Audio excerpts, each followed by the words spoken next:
মুসলমান ঘরে ছেলে মেয়েরা বারা তরুণেরা এ নবী পাকের প্রেমিকেরা এজন্য কে কি বলছে দেখার কোনো প্রয়োজন নাই। যেখানে নবীর কথা হবে ওই জায়গাতে সে বসে যাবেন, যেখানে নবীর বিরুদ্ধে কথা হবে ওই জায়গা থেকে দূরে থাকবে। কেননা আজকে এক শ্রেণীর আলেম ওলামা তারা চেষ্টা করে করে নবী থেকে আমাদেরকে সরাতে চাইছে। অনেকে বলতে পারো হুজুর তারা তো মুফতি দাবিদার, হুজুর তারা তো মৌলানা, তাদের মাথায় তো টুপি রয়েছে আর তারা তো কুরআন হাদিসে কথা বলে। এ যুবকেরা শুনে রেখে দাও, আজ থেকে ১৫০০ বছর আগে পিছিয়ে যাও। ওই যে কারবালার জমিনে নবী পাকের নওয়াজা ইমামে হুসাইন উজনামা দাঁড়িয়েছিল নানা দিনকে বাঁচাবার জন্যে। ইমামে হুসাইন পাক একদিকে দাঁড়িয়েছিল আর এজিদি লস্করের আর একদিকে দাঁড়িয়েছিল। আর ওই এজিদি লস্করের ভিতরে ৩০০০ হাফেজ ছিল আর ৭০০০ মুফতি ছিল। এজন্য ঘাবড়াবার কোনো প্রয়োজন নাই। মনে রেখে দিও এক শ্রেণীর আলেম ওলামা তারা আমাদেরকে নবীতে সরাবার প্ল্যান করছে। এজন্য কেউ বলছে নবী মরে গেছে, কেউ বলছে নবী পচে গেছে, কেউ বলছে নবী আমার শাফাত করতে পারে না, আবার বলে নবীকে সালাম দেওয়া যাবে না। আর বর্তমানে প্ল্যান করে এই যে নবীর মাহফিল, নবী পাকের শিশু বেলার আলোচনা, নবী পাকের আগমন দিবস, ঈদে মিলাদুন নবী, এটাকে বন্ধ করার চেষ্টা করছে। কেননা যখন ঈদে মিলাদুন নবী হবে, যখনই নবী পাকের আশা খুশি পালন হবে, এই রকম মাহফিল থেকে আওয়াজ হবে আমাদের নবী মরা নয়, আমাদের নবী জিন্দা। আমাদের নবী আজ থেকে ১৫০০ বছর আগে এই দুনিয়ার জমিনে যেমন জিন্দা ছিল আল্লাহ তেমন জিন্দা রেখেছে। কেননা আল্লাহ পাক তারিখে আজরাইলকে পাঠিয়ে দিলে এ আজরাইল দুনিয়ার জমিনে চলে যা, আমার হাবিবের সময় হয়ে গেছে, আমার হাবিবের রূহটা কবজ করে নিয়ে আয়। কেননা আল্লাহ বাবা নবীকে এই দুনিয়ার জমিনে ৬৩ বছরের জন্য পাঠিয়েছিল। যখনই ৬৩ বছর হয়ে গেছে আল্লাহ আজরাইলকে পাঠিয়ে দিয়েছে, এই আজরাইল দুনিয়ার জমিনে চলে যা, আমার হাবিবের রূহটা কবজ করে নিয়ে আয়। কেননা আমার হাবিবের ৬৩ বছর হয়ে গেছে। এই আজরাইল তবে মনে রেখে দিবি, আমার হাবিবের কাছে পারমিশন নিবি। যদি আমার হাবিব পারমিশনটা দিয়ে দেয় তবে আমার হাবিবের রূহ কবজ করবি, না হয় হাবিবের রূহটা কবজ করবি না। এবারে আজরাইল দুনিয়ায় চলে রে, আমার নবী দরবারে হাজির হয়ে গেলে আমার নবীকে সালাম দিলেন, ইয়া রাসূলুল্লাহ, ইয়া হাবিবাল্লাহ, আল্লাহ বাবাকে পাঠিয়েছে আপনার রূহটা কবজ করার জন্য। আজরাইলকে নবী আমার পারমিশন দেয়নি। কেন পারমিশন দেয়নি? এখানেও রহস্য রয়েছে আর এখানে অন্য কিছু নয় গো। আজকে আমরা নবীকে ভুলে গেছি, নবীর মিলাদ থেকে দূরে আছি, নবীকে মরা বলে মানি, নবীকে পচা বলে মানি। অথচ নবী আমার মৃত্যুর সময় আজরাইলকে ফিরিয়ে দিলেন, আজরাইলকে পারমিশন দিলেন না, এ আজরাইল নে চলে যা। আমি নবী যদি আজকে দুনিয়াতে চলে যায় আমার উম্মতিকে কে দেখবে? এবারে আজরাইল চলে গেছে, আল্লাহ জিবরাইলকে পাঠিয়েছে, এ জিবরাইল দুনিয়ার জমিনে চলে যা, আমার হাবিবকে শুনিয়ে দে আমি আল্লাহ আমার হাবিবের উম্মতি যারা হাবিবকে নবী বলে ঈমান এনে নেবে আমি আল্লাহ নিজে তাদের জন্য জিম্মা, তাদের দায়িত্ব নিয়ে নিলাম। এদিকে জিবরাইল দুনিয়ার জমিনে চলে এলেন। রহস্য কি? কেন আমার নবী দুনিয়া থেকে যাবে না? আমার নবী জিবরাইলের সঙ্গে বলছে, জিবরাইল, আমি নবী যদি দুনিয়া থেকে চলে যাই তাহলে আমার উম্মতের হালাত কি হবে, আমার উম্মতের অবস্থা কি হবে? জিবরাইল আল্লাহকে গিয়ে বলো আমি নবী দুনিয়া থেকে যাব না। আল্লাহ জিবরাইলকে শুনিয়ে দিলেন, যাও আমার হাবিবকে গিয়ে বলে দাও চিন্তা করার কোনো কারণ নাই, যারাই আমার হাবিবকে প্রকৃতপক্ষে নবী বলে মেনে নিয়ে বিশ্বাস করে নেবে তাদের দায়িত্ব আমি আল্লাহ নিজে নিয়ে নিলাম। জোরে বলুন সুবহানাল্লাহ। হ্যাঁ, প্রকৃতপক্ষে মুসলমান শুধু মুসলমান এটা দাবি করলেই ইমানদার হওয়া যায় না। মুহাম্মদ রাসূলকে জান মাল সবকিছু থেকে বেশি ভালোবাসতে হবে, তবে আপনি প্রকৃত ইমানদার। কেন এক তারিখে হযরত উমরে ফারুক হুজুর আমার বলছেন, ইয়া রাসূলুল্লাহ, আমি সবকিছু থেকে আপনাকে বেশি মহব্বত করি, নিজের জানের থেকে নয়। সবকিছু থেকে আপনাকে মহব্বত করি কিন্তু নিজের জানের থেকে নয়। হুজুর আমার বললেন, উমর তুমি এখনো প্রকৃতপক্ষে ইমানদার হতে পারো।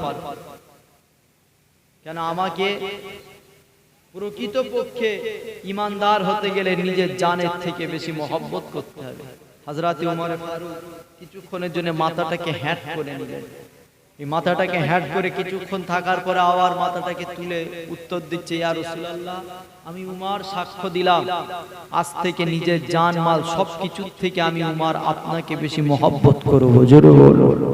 নবী আমার জিজ্ঞাসা করলেন, উমর রহস্য কি, ব্যাপারটা কি? এই তো তুমি বললে যে আমাকে নিজের জানের থেকে বেশি মহব্বত করো না, কিন্তু মাথাটাকে হ্যাট করে নিয়ে কি এমন চিন্তা করলে, কি এমন ভাবলে যে ভাবনা যে চিন্তা তোমাকে তোমার নিজের জানের থেকেও আমাকে বেশি প্রিয় বানিয়ে দিল? হযরত উমর ফারুক নবীকে উত্তর দিয়ে বলছে, ইয়া রাসূলুল্লাহ, আমি উমর এটাই চিন্তা করলাম, যখন আপনার উপরে কোনো জুলুম অত্যাচার আসে আমি তো নিজের সিনাটাকে আপনার ঢাল হিসাবে পেতে দিই। আজ থেকে আমি উমর নিয়ত করে নিলাম, যখনই আপনার উপরে কোনো জুলুম অত্যাচার আসবে নিজের জানটাকে কুরবান করে দেব, আপনার ক্ষতি হতে দেব না। জোরে বলো। নবী উত্তর দিয়ে বললেন, উমর আজ থেকে তুমি প্রকৃতপক্ষে ঈমানদার হয়ে গেলে। তাহলে এর থেকেই প্রমাণ যে প্রকৃতপক্ষে ঈমানদার হতে গেলে জানের থেকে হুজুর পাককে বেশি মহব্বত করতে হবে। কিন্তু আজকে এই মাহফিলে যুবক ভাইরা কোথায় গেল? এই গ্রামে কি এই কজনাই মানুষ নাকি? কি গো এই কজনাই মানুষ? যুবক ভাইরা সব কোথায় গেল? কি এমন জিনিসের প্রেমে পড়ে গেল যেটা নিজের জানের থেকেও মূল্য? নিজের জানের থেকেও মূল্য কিছু আছে নাকি? মনে রেখে দিও, হয়তো কথাটা শুনতে খারাপ লাগতে পারে কিন্তু এটাই বাস্তব যে আমরা এখনো প্রকৃতপক্ষে ঈমানদার হতে পারি।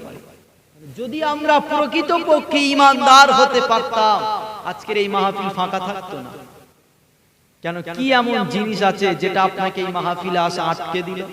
কেন আপনি যদি সাক্ষ্য দিয়ে থাকেন নিজের জানের থেকে হুজুরকে বেশি ভালোবাসি, তাহলে আপনারও আজকে ঈমানের দায়িত্ব রয়েছে এই জায়গায় এসে বসা।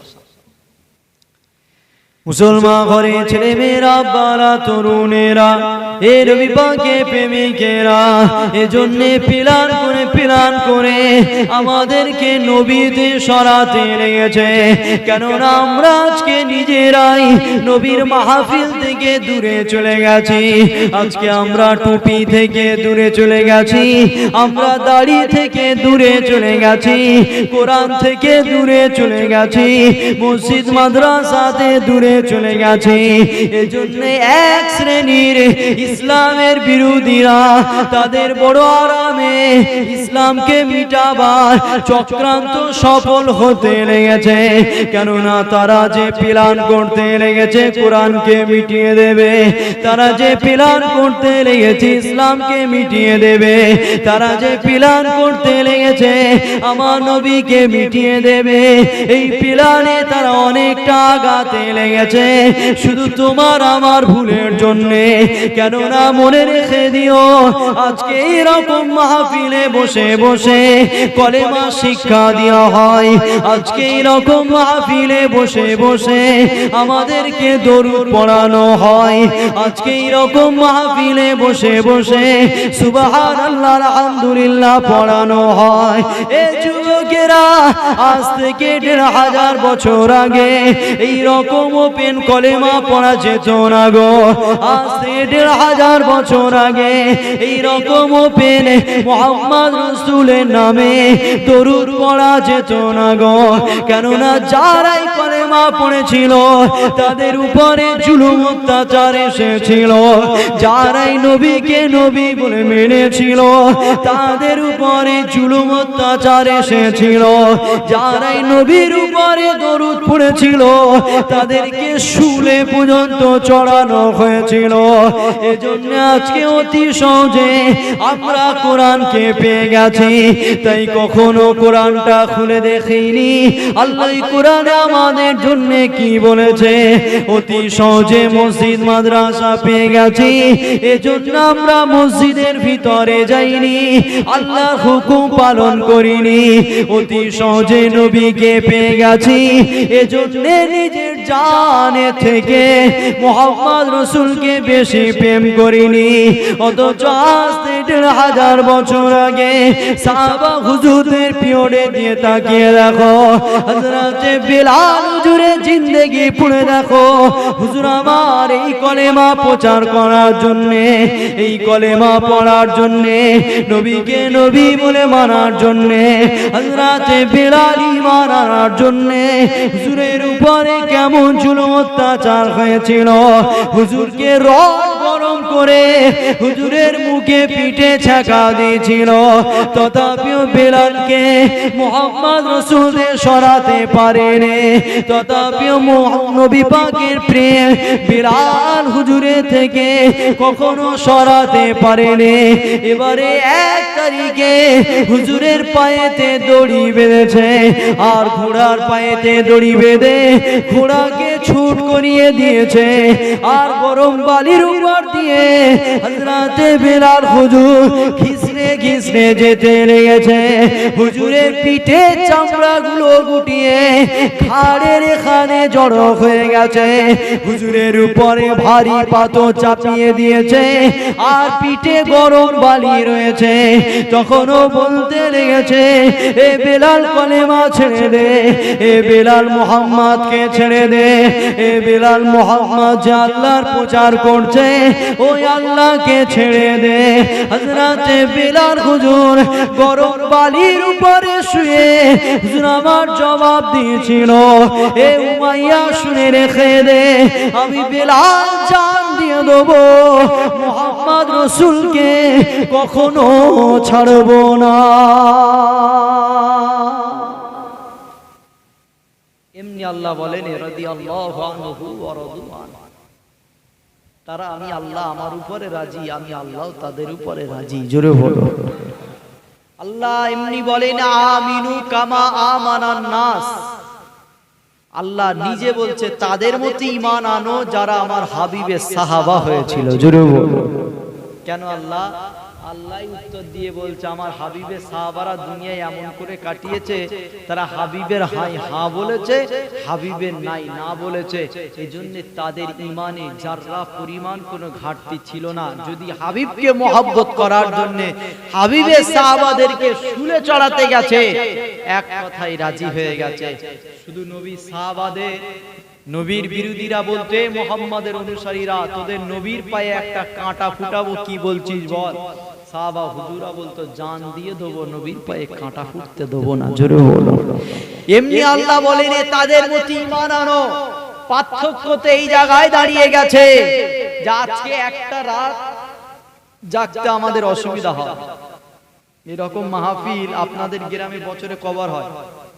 একবার, দুবার, তিনবার, চারবার, পাঁচবারই ধরে মাহফিল, বছরে 5 বারই হয়।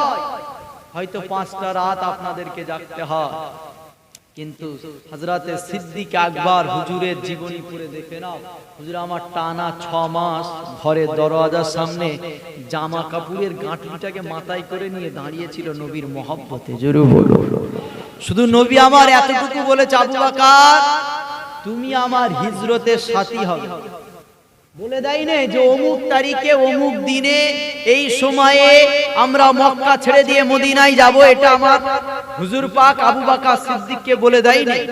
শুধু এতটুকুই বলেছে, আবু বকর তুমি আমার হিজরতের সাথী হবে। আবু বকরকে যখনই এই কথা বলেছে, বাড়িতে এসে প্রতিদিন রাত্রে গাঁটলিটাকে মাথায় করে নিয়ে দাঁড়িয়ে থাকতো। কখনো ঘুমাইনি। তা আমাদের বিশ্বাস আহলে সুন্নাত ওয়াল জামাতের আকীদা, আমাদের বিশ্বাস, আমাদের ঈমান যে 6 মাস তো অনেক দূরের কথা, যদি আরো 6 মাস নবী আমার লেট করে দেরি করে হিজরত করত, নবীর মহব্বত আবু বকর সিদ্দিক আরো 6 মাস গাঁটলিটাকে মাথায় করে 1 বছর হলেও দাঁড়িয়ে থাকতো। জোরে বলুন। কারণ যে মানুষ 6 মাস নবীর মহব্বতে রাত জেগে দাঁড়িয়ে থাকে, আর 6 মাস পারে না? পারে না।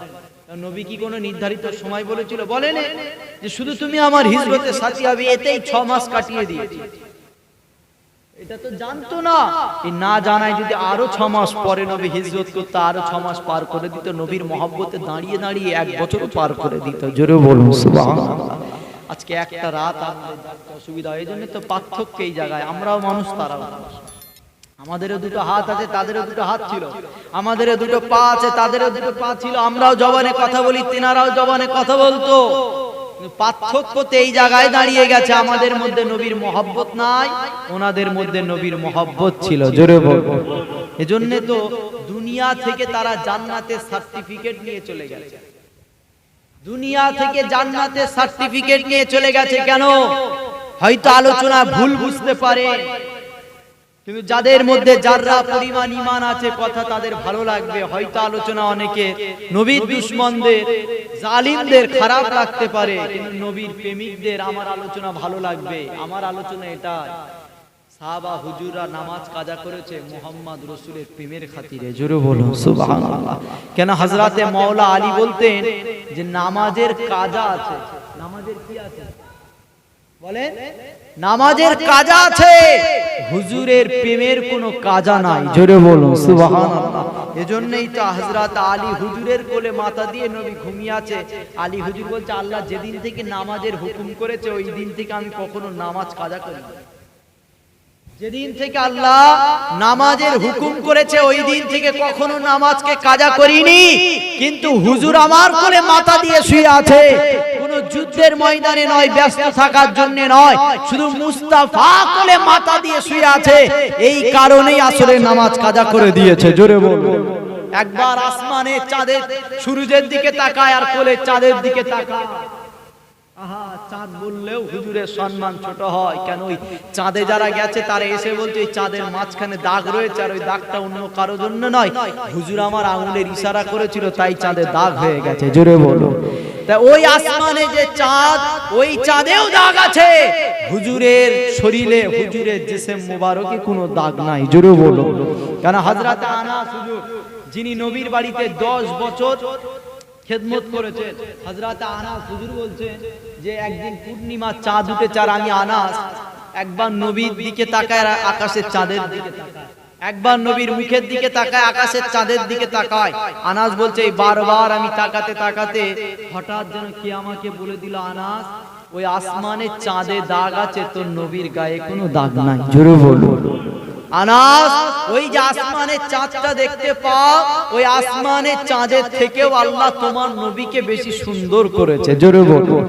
হযরত আনাস হুজুর এটা বলার পরই বলছে যে তোমরা হয়তো ভাবতে পারো যে আমি আনাস নবীর মহব্বতেই কথা বলেছি।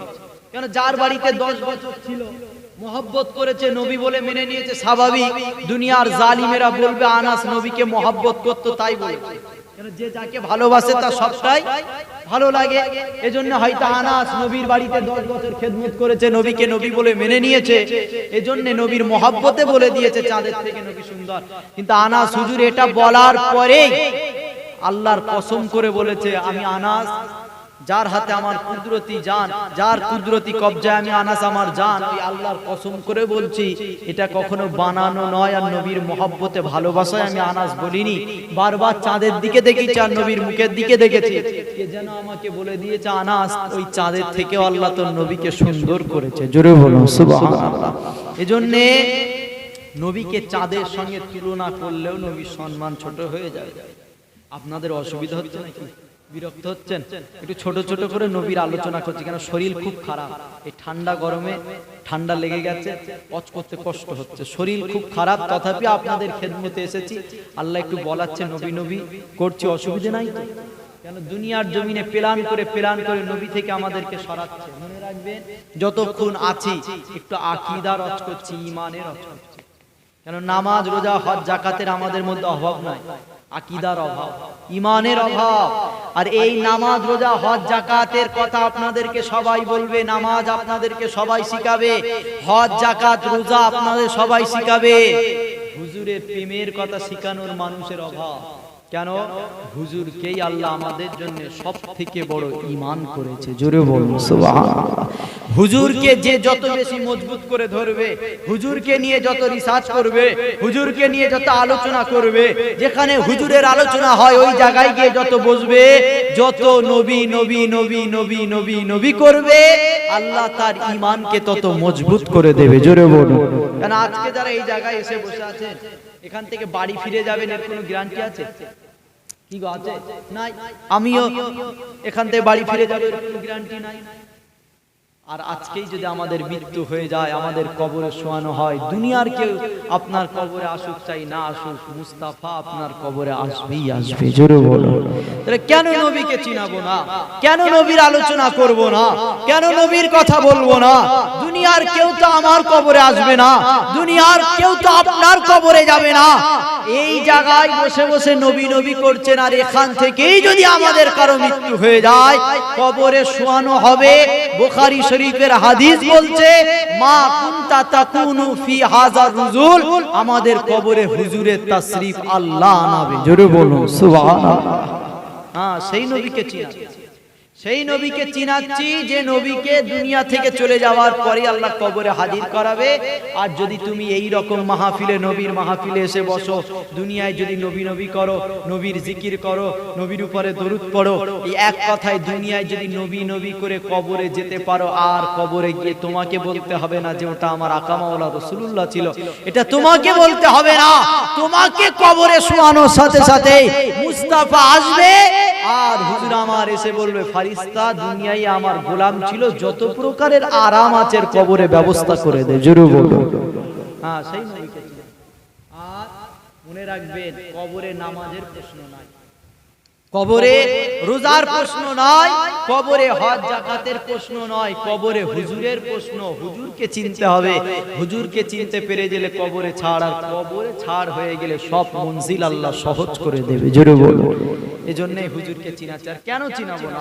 1 লক্ষ মতান্তরে 2,24,000 নবী রাসূল এসেছে।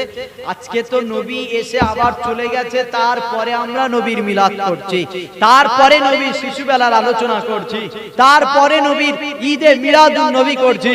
কিন্তু যখন আমার নবী আসেনি, তখনও সমস্ত নবীরা আমার নবীর জিকির করে গেছে। জোরে বলুন সুবহানাল্লাহ।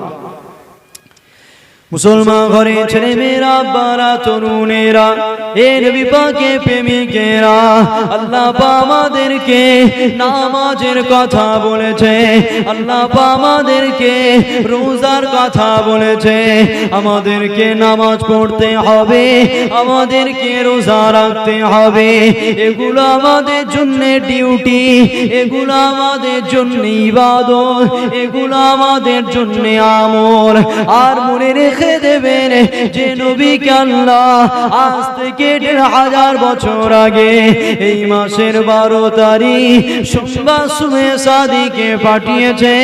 ওই নবীকে আল্লাহ তোমার আমার জন্য ঈমান করেছে। এজন্য নবীকে চিনতে হবে, নবী সম্পর্কে বুঝতে হবে, আগে আকীদা মজবুত করতে হবে, ঈমানটাকে ঠিক করে নিতে হবে, তারপরে নামাজ পড়তে হবে। সাহাবা হুজুরা আকীদা মজবুত করেছে, সাহাবা হুজুরা ঈমানকে মজবুত করেছে। এজন্য 6 মাস দাঁড়িয়ে আছে, তথাপিও কোনো কষ্ট হয়নি, শুধু নবী পাকের মহব্বত করেছে বলে।